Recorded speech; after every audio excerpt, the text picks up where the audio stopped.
এই যে এইটো চাইছে না বেংক সেটআপ আহিছে, বেংক সেটআপ আহিছে। এই ভল্টিটোৰ বেংক সেটআপ আহিছে। কেতিয়া আহিছে এইটো সেটআপটো? হৈছে বহুদিন। বহুদিন হৈছে। তুমি কৰিব পৰা নাই? আচ্ছা, মই চাইছোঁ। এইটো বেংক সেটআপ মাৰিম। সেটআপটো অলপ ঘূৰিব ইয়াতে। এইটো ঘূৰি আছে।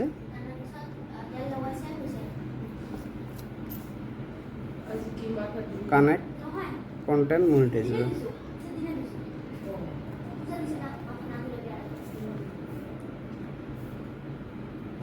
এইটো ৰিফ্ৰেশ কৰে দিল, হয়ে গেল। হয়ে গেল, একো কৰা নাই কিন্তু। এইটো এতিয়া আপুনি চাব, আপোনাৰ সব জায়গাতে তোমাৰ কি আহিব? ইনকাম আহিব।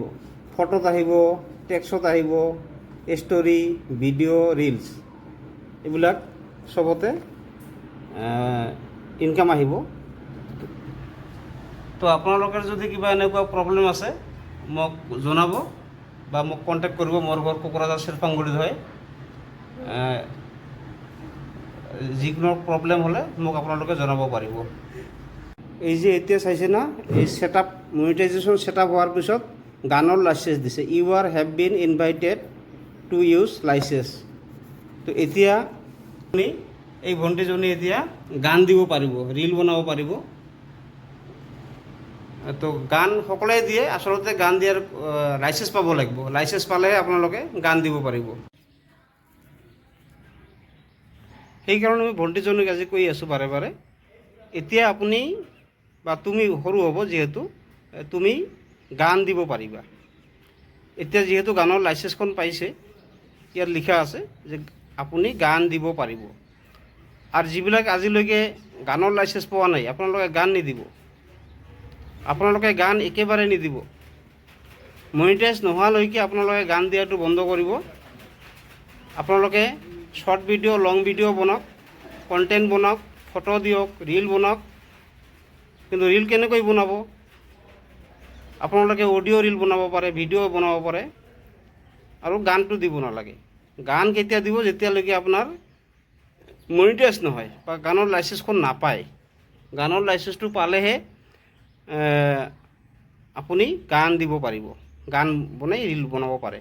এই ভণ্টিজনীক মই এইকাৰণে বাৰে বাৰে কৈ আছোঁ, এতিয়া তুমি লাইচেন্স পাইছা, তুমি গান দিয়া, ৰিল বনোৱা, এতিয়াৰ পৰা তোমাৰ অসুবিধা নাই। আৰু গানতো ইনকাম হ'ব, ফটোত ইনকাম হ'ব, যিহেতু মনিটাইজ হৈছে পেজটো। গতিকে আপোনালোকে যিখিনি নতুন, এতিয়ালৈকে মনিটাইজেশ্যন হোৱা নাই, আপোনালোকে গানবিলাক নিদিব এতিয়াই। মনিটাইজেশ্যন কৰা, মনিটাইজেশ্যন হোৱাৰ পিছত গানবিলাক দিবা। হ'ল গানৰ কথা। আমি কোনবিলাক গান বা মিউজিক ব্যৱহাৰ কৰিম? গান আমি মিউজিক ব্যৱহাৰ কৰিম যিবিলাক আমাৰ কিবা আছে।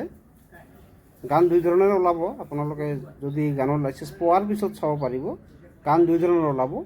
এটা গান ওলাব আপোনাৰ ৰেভিনিউ শ্বেয়াৰিং লিখা থাকিব, আৰু এটা ৰয়েলটি ফ্ৰী।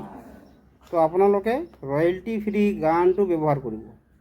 ৰেভিনিউ শ্বেয়াৰিং গানটো ইউজ নকৰিব বা ব্যৱহাৰ নকৰিব। ৰেভিনিউ শ্বেয়াৰিং ব্যৱহাৰ কৰিলে আপোনালোকৰ কি হ'ব? ৰেভিনিউটো শ্বেয়াৰ হ'ব। তাৰমানে আপোনাৰ যিখিনি ইনকাম আছে তাৰ পৰা সেই গানৰ মালিকে পাব প্ৰায় 80%, আৰু আপুনি 20% আপোনাৰ ইনকামৰ পৰা। গতিকে আপোনালোকে যেতিয়া গান ইউজ কৰিব, যিখন গান, ৰেভিনিউ শ্বেয়াৰিংটো ইউজ কৰিব নালাগে, ৰয়েলটি ফ্ৰী গানটোহে ইউজ কৰিব লাগে।